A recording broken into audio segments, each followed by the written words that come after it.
Buenos días, soy Belén Estrella y estamos aquí con Rodrigo Gómez de la Torre, presidente del Consejo de Cámaras y Asociaciones de la Producción, y vamos a conversar sobre la política agropecuaria, la política pública en referencia al agro en Ecuador. Esta entrevista es para Latin News y empezamos. Buenos días, don Rodrigo. ¿Nos puede contar qué representa el sector agrícola para Ecuador? La producción interna bruta industrial, más o menos hablamos de unos 15.000 millones de dólares. Esto en términos de Producto Interno Bruto, que sería ya descontando lo que es consumo interno, hablamos de 7.000 y pico de millones de dólares aproximadamente. El PIB está aproximadamente por 100, por tanto ahí están los porcentajes fácilmente.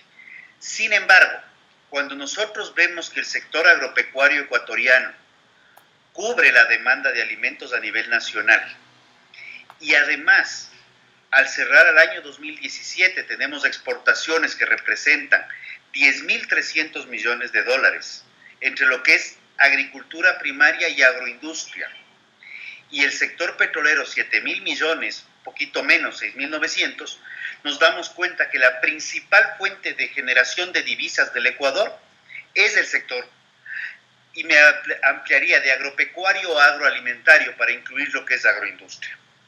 Y el otro tema que es fundamental es que cuando revisamos las cifras de empleo, no necesariamente empleo pleno, sino dentro de la población económicamente activa, más o menos el 28% representa el sector rural, agropecuario. Entonces, estamos hablando no de un sector más de la economía, sino estamos hablando de uno de los principales sectores de la economía ecuatoriana. En términos de empleo, cuando tomamos lo que es producción primaria y sumamos factores como agroindustria, transporte, sacando datos un poco estimados porque el desglose individual no lo tenemos, más o menos hablamos de un 40% de la población económicamente activa Vinculada, en lo que es ¿no? agroalimentario, lo cual Perfecto. ya no es un sector de baja consideración. ¿Qué dinámicas han caracterizado a este sector? Bueno, las exportaciones han venido creciendo históricamente por iniciativa y esfuerzo privado fundamentalmente. La producción interna a través del tiempo ha ido creando lo que se llaman los precios mínimos de sustentación. Se han ido ampliando en algunos productos, pero no se ve que estos productos hayan generado un desarrollo y desempeño óptimo, pensando no solamente en consumo nacional, sino en un desarrollo hacia mercados externos. Porque al final del día lo que nosotros requerimos es si tenemos productos de alta calidad y tenemos productos únicos en el mercado, pues la lógica no es solamente pensar en un mercado interno de 16 millones, sino pensar en potenciar los acuerdos comerciales ya existentes, como son CAN, Mercosur, acuerdo con la Unión Europea, y el Ecuador acaba de plantear formalmente su intención de ser parte de la Alianza del Pacífico. Entonces, pensar en que el Ecuador genere commodities para exportación o materias primas per se, no creemos que es el camino, sino por el contrario. Si el Ecuador es uno de los países más megadiversos del planeta, ¿por qué no pensar en potenciar los productos únicos del Ecuador o las características únicas de los productos? Y uno de los grandes ejemplos históricos es que el Ecuador exporta el 70% de cacao fino de aroma a nivel mundial. En este sentido, ¿qué otros productos? Porque a lo mejor pensando en productos de exportación, el banano, tenemos competencia. ¿Qué otros productos usted los reconocería como productos que nos hacen muy competitivos, más allá del muy reconocido cacao, ¿no? Yo me iría en este momento no a competitividad, sino a reconocimiento. Ok. Somos de los principales exportadores mundiales de palmito. Tenemos una posición importante en la que es exportación de brócoli, por las características lumínicas que tiene el Ecuador al estar ubicado en el centro del planeta. Las características propias de rosa Ecuador, de la rosa ecuatoriana, de flor Ecuador. Pero cuando pensamos en el otro lado de la tortilla, que hablamos ya de lo que es competitividad, las mismas medidas que tienden a generar una forma de protección a productores, de manera indirecta, son medidas que generan una pérdida de competitividad pensando en mercados externos. Entonces, una de las batallas principales que se tiene en este momento es tratar de encontrar mecanismos de recuperar competitividad para potenciar los acuerdos comerciales. Si pensamos en productos lácteos, claro, se puede elaborar leche en polvo y exportar leche en polvo, pero tenemos una producción total de litros de más o menos 5 millones de litros en el Ecuador. No es una... Si exportáramos el 100% de la producción nacional en polvo, no es un volumen representativo en el mercado internacional. Pero si por el otro lado adoptamos un producto como la pitahaya amarilla, que es un producto único por el contenido de azúcar, los grados Brix de la pitahaya y el sabor que tiene la hacen muy apetecida, exportar desde el Ecuador se está complicando. Hay países que están sacando semillas del Ecuador para producirla en otras latitudes. Y ahí tenemos un problema. Tuvimos un problema con el espárrago. El espárrago por productividad no tenía problemas, pero por costos de producción sí tuvo problemas, tanto así que los cultivos de espárrago terminaron migrando hacia Perú, situación que estamos viviendo con la alcachofa. Entonces, sí hay que tener política pública de corto, mediano y largo plazo, pensando no solamente en cómo proteger al Ecuador al interior, sino cómo darle mercado a los productores, siendo la mejor forma de que estos puedan incrementar productividad y al incremento de productividad diluir costos de producción y ser más competitivos en el concierto internacional. El mundo se está globalizando y el Ecuador, más allá de cualquier discurso que a veces escuchamos, las acciones concretas nos dicen que nos estamos abriendo al mundo, pero nos estamos abriendo al mundo a la cola de nuestros países vecinos, lo cual nos obliga a no poder tomar las acciones que deben tomarse en los tiempos que deben tomarse. En este tema de política pública, en una de sus intervenciones en su blog, usted mencionaba que desde los 70 esto ha sido relegado, ¿no? ¿Qué cambió en los 70 para acá y desde los 70 y particularmente en los últimos 11 años, qué pasó con este sector en Ecuador? A ver, antes de los 70 recordemos que el Ecuador era un país agroexportador. Hablemos desde 1800 ya se exportaba cacao, cascarilla, luego para los 50 apareció el banano con iniciativa privada, luego siguió creciendo. ¿Qué quiebre tenemos en los 70? En los 70 comienza la explotación de petróleo. La explotación de petróleo en el Ecuador conlleva que el Estado tenga recursos directamente, no a través de impuestos, no a través de aranceles. Entonces, perdemos un concepto de política pública y comenzamos a tener políticas que se califican muchas veces, cambian la política por el gobierno, una inestabilidad impresionante a nivel de ministros de Agricultura, que a falta de una política pública y a falta de una política clara del mismo gobierno, a cambio de ministro de Agricultura, cambio de posiciones de qué se debe hacer. Y muchas veces lo hemos seguido, lo bajamos a territorio y tenemos el problema que cambiamos el viceministro y también pensamos reestructurar los conceptos en materia productiva. Entonces, no es qué política pública hemos tenido, es la absoluta ausencia real de política pública de corto, mediano y largo plazo. Actualmente la Constitución del Ecuador determina que es de política pública en esta Constitución, porque el Ecuador también ha cambiado en los últimos 40 años 4 constituciones. Hablamos de soberanía alimentaria, pero soberanía alimentaria es un concepto más de carácter, más hacia lo político que hacia lo productivo técnico. El concepto productivo de FAO es seguridad alimentaria, la capacidad de producir y o adquirir alimentos nutritivos y sanos de manera suficiente, más o menos el concepto. Y ahí es donde debemos estar trabajando.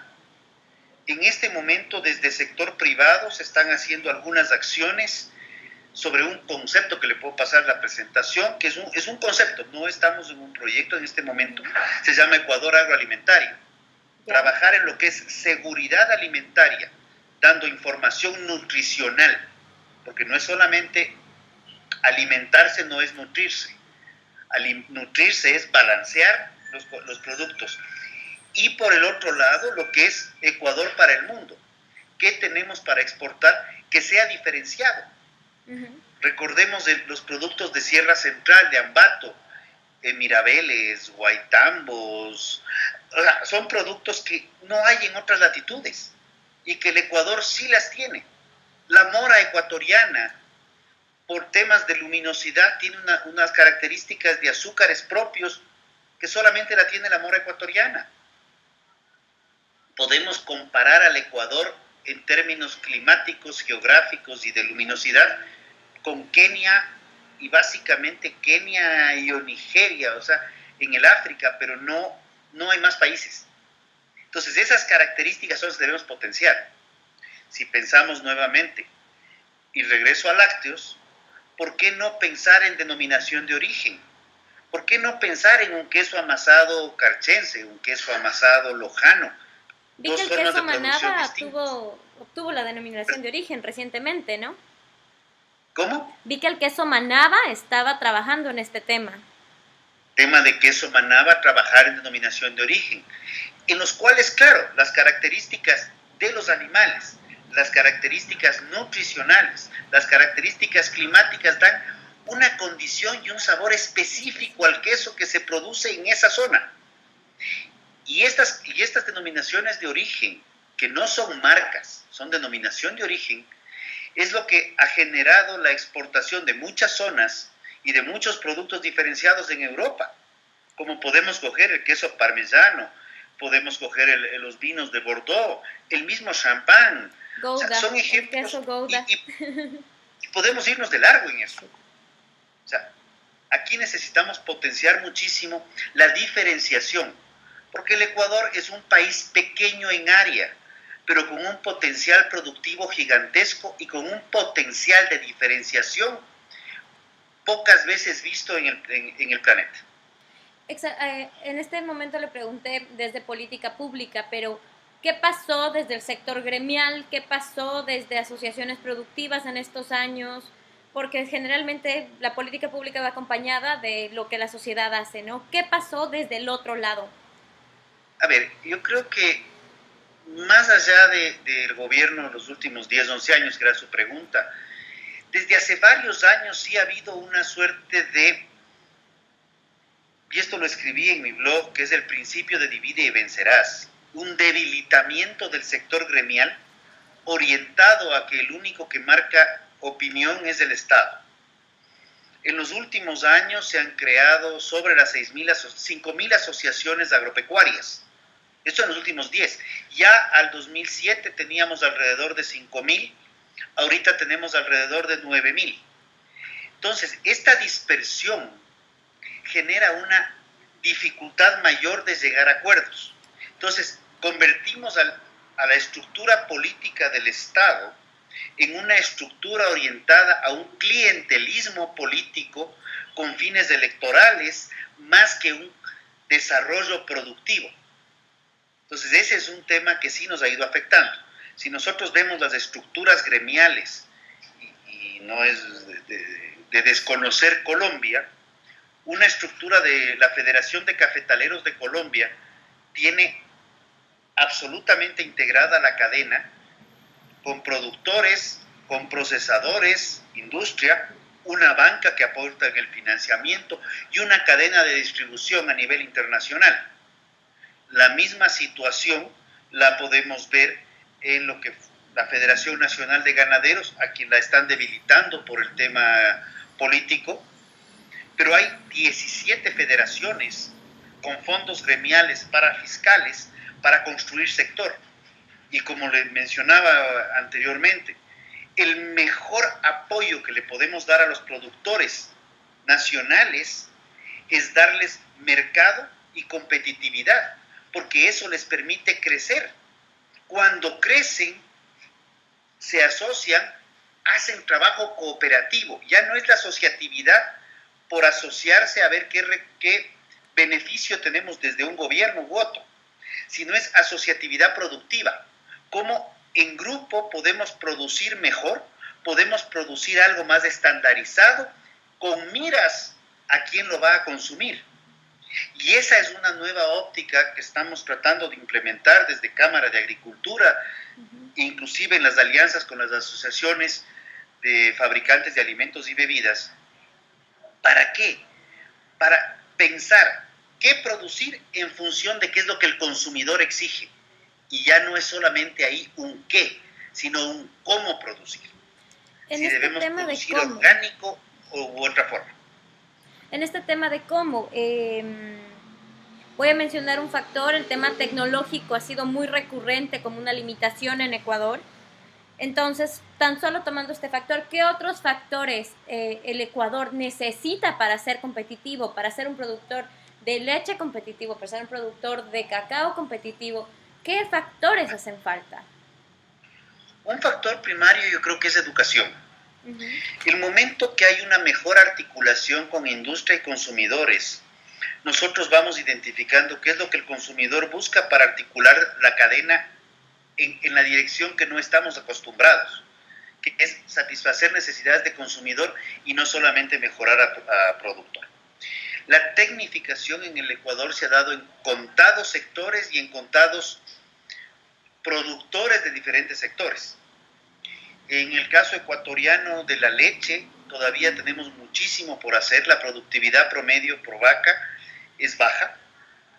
El número de hatos, curiosamente, hicimos un análisis hace unas pocas semanas en que veíamos que países productores de leche, hablemos de Nueva Zelanda, Estados Unidos, principalmente en leche líquida, la zona de California, y tomamos obviamente un ejemplo latinoamericano como Argentina, veíamos que el número de hatos iba en descenso, pero que el número de animales por hato iba en un incremento importante. Datos sueltos, Nueva Zelanda hablamos de sobre los 420 animales por hato. Estados Unidos estamos hablando de cerca de 180, 170. Argentina alrededor de 220. El Ecuador está hablando de más o menos 5 animales por hato. Entonces tenemos una dispersión geográfica de microproductores que, por el contrario, tienen potencial productivo, tienen capacidad de hacer grandes cambios, pero necesitan una articulación cooperativa en función de consumidores. El consumo de lácteos en el Ecuador de los 110 litros habitante año que manejábamos hace 4 años, 5 años, a través de una política pública no debidamente articulada, me parece a mí, que generó un etiquetado nutricional que distorsiona la información, terminamos en un consumo de que bordea los 85. O sea, estamos bastante bajo de lo que la FAO exige, ¿no? Que está por 150, que dicen que un país que se nutre... Mínimo 150, nosotros estamos peleando los 80, 85, pero este problema no es un problema solamente de que los productores no tengan a quién vender la leche, porque obviamente a menor consumo, menor captación industrial y mayor problema a los productores que quieren subir un litrito más y no pueden. Por el contrario, esto genera un problema que se evidencia en las cifras del Ministerio de Salud Pública de desnutrición crónica infantil que está bordeando el 25%. Entonces, y esto es en el caso de la leche, pero podemos ir analizando el tema de huevos, podemos ir analizando el tema de carne de pollo, el carne de res, carne de cerdo, el mismo consumo de verduras, que tienen micronutrientes importantes, no tienen los aminoácidos esenciales como los tiene la proteína animal, y tienen la cantidad de verdura que se requiere para compensar un pedazo de proteína en carne, leche o huevo es mucho más grande. O sea, la asimilación al cuerpo de lo que es proteína animal versus proteína vegetal, la proteína vegetal es mucho menor, pero tampoco tenemos un consumo que podríamos decir estamos creciendo y estamos compensando de alguna manera más allá de las cantidades. Un poco hacia la diferenciación, cambiando un poco el área, hacia la diferenciación entre el mercado local, el productor que produce para el mercado local, y cuál es la diferenciación con el productor que va hacia producto de exportación. Hay dos diferencias.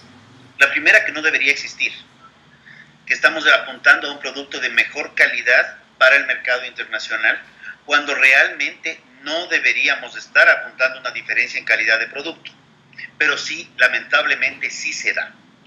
La otra diferencia sustancial muchas veces es en la mente del productor, porque esperamos a veces que el gobierno se haga cargo del excedente de producción que no podemos comercializar, cuando lo natural debería ser generar excedentes del mercado nacional para poder generar líneas de exportación crecientes. Eso nos ha pasado en algunos productos, y un producto que es interesante, que nace en los años 90, y nace en los años 90 es el camarón, y actualmente está peleando el primer punto sobre las exportaciones con banano, que tiene más de 50 años de desarrollo. Pero ¿por qué nace el camarón? Porque para los 90 teníamos un sinnúmero de regulaciones y, desgraciadamente, sobreregulaciones de cómo manejar la tierra, cómo manejar la producción, que derivaron en que haya gente que quería producir, quería crecer, quería hacer algo, y lo que quería era poder hacerlo sin tanta traba. Y el sector de camarón era un sector no regulado, que era producción de un producto en tierra, en agua, o sea, se utiliza tierra, pero es un producto de agua, y le permitió crecer a niveles como están ahorita, peleándose el primer puesto de exportaciones. Yo creo que sí tenemos un problema, no solo de regulaciones, sino de sobreregulación. Y la sobreregulación en normativa, tanto legal, de leyes, de reglamentos, de acuerdos y técnica, muchas veces termina generando puntos grises, o peor aún, hasta contradicciones entre las diferentes normas técnicas, que a veces sí estamos viviendo, o normas jurídicas, que lo que hacen es restarnos competitividad porque debemos cumplir con una tramitología innecesaria. Llegando casi al final de la entrevista, una pregunta que le quería hacer es la parte laboral en el sector agrario, la mano de obra en Ecuador en esta parte. ¿Cómo está? ¿Cuáles son los retos? A ver, yo creo que la mano de obra, las leyes laborales se revisan en los años 30, 20 y 30 a través de la primera revolución industrial, en donde la normativa laboral, ante ciertos abusos que se daban en esa época, tendió mucho a una protección del trabajador que es adecuada y es correcta. Esta protección se la dio orientada a los abusos del sector industrial fundamentalmente en ese momento. Actualmente eso se ha superado con creces. Pero eso se orientó también a que las regulaciones laborales estén considerando parámetros de trabajo dentro de ambientes controlados, bajo techo, con o sin calefacción, con o sin aire acondicionado, de acuerdo a las condiciones climáticas de la zona, y cada vez se han ido alejando más de una realidad que es el trabajar en el campo abierto.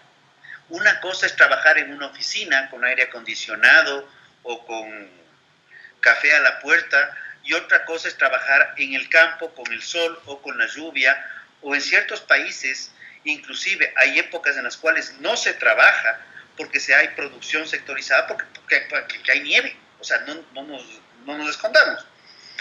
Entonces, la regulación laboral que tenemos es extremadamente rígida, y eso sí, se ha sobre-rigidizado, no sé si la palabra exista, pero se ha vuelto muchísimo más rígida en estos últimos años, que ha derivado en que hay gente que está ya, cada vez el empleo pleno no crece en el Ecuador, es cada vez más complicado contratar, hay normas que definitivamente no solamente que no aplican, sino que son hasta muy complejas de poder contratar gente, y deriva en que la informalidad ha seguido creciendo. Entonces, hay una nueva regulación en materia laboral, hay unos nuevos acuerdos, pero con el ánimo de proteger, entre comillas, les han puesto costos adicionales que más o menos bordean un 35-38% sobre el salario de la urbe. Estaríamos de acuerdo si es que estos acuerdos y estos contratos serían para trabajadores ocasionales, de que se le contrata el lunes o el jueves ocasionalmente, pero son contratos que están dentro del marco de la estabilidad laboral, tanto de jornada completa como de jornada parcial. Actualmente estamos nuevamente sentándonos con el Ministerio de Trabajo a decir, queremos formalizar. La formalización de los sectores es fundamental. Y en esto sí, para no dejarlo a un lado, la sobrenormativa, la sobreregulación termina generando informalidad por dificultad de cumplimiento. Las normas deberían ser, mientras más sencilla la norma, más fácil de cumplirla, más a gusto se siente el productor. En el momento que formalizamos el sector, tenemos inclusive más potencial de crecimiento. Y en este momento la informalidad en el sector rural es preocupante, inclusive por la misma competencia desleal. El formal cumple con todo, el informal tiene un sinnúmero de costos que no están considerados y compiten en igualdad de condiciones hacia consumidor final. Mi última pregunta es, ¿se están planteando cambios teóricamente desde el gobierno? ¿Hacia dónde es urgente que el gobierno destine política pública para el sector y que potenciaría el sector? Creemos y estamos convencidos que la política pública en materia agroalimentaria debería ser una política primeramente integrada en lo público, me refiero, Ministerio de Agricultura con sus entidades adscritas, Ministerio de Industrias con sus entidades adscritas, Ministerio de Comercio Exterior y Ministerio de Salud Pública articulen acciones entre ellos, se pongan de acuerdo, ese documento pasa a discusión con el sector de gremial, cámaras y asociaciones, construimos algo pensando no solamente en cómo satisfacer necesidades puntuales del próximo año, los próximos 2 años, sino en cómo plantear política pública de desarrollo a no menos de 10 o 15 años plazo. Vemos que eso todavía no se está discutiendo mayormente. El proyecto Ecuador Agroalimentario precisamente plantea eso y con una orientación de estadísticas y proyecciones de, si ustedes me facilitan el trabajo, nos facilitan en términos más castizos, nos facilitan la vida en estos rubros, tributario, normativo y laboral, fundamentalmente, tenemos una capacidad de crecer en términos muy livianos y rápidos, entre un 12 y un 15% del Producto Interno Bruto solamente en materia agroalimentaria, distribuyendo lo que es producción primaria, creando mucho más investigación, desarrollo e innovación de nuevos productos en materia agroindustrial y obviamente desarrollo de consumidores a través de platos únicos y dar una forma de cómo consumir estas maravillas agropecuarias que el Ecuador dispone. Don Rodrigo, le agradezco infinitamente su tiempo y la entrevista. Le voy a mandar la grabación y el momento que el reporte regional salga impreso, se lo mandaré a su correo, que le pido me proporcione, por favor. Nuevamente, muchísimas gracias. Ha sido un gusto entrevistarlo y en una futura ocasión espero volverlo a hacer. Belén, muchas gracias. Estamos prestos. Ha sido un gusto también.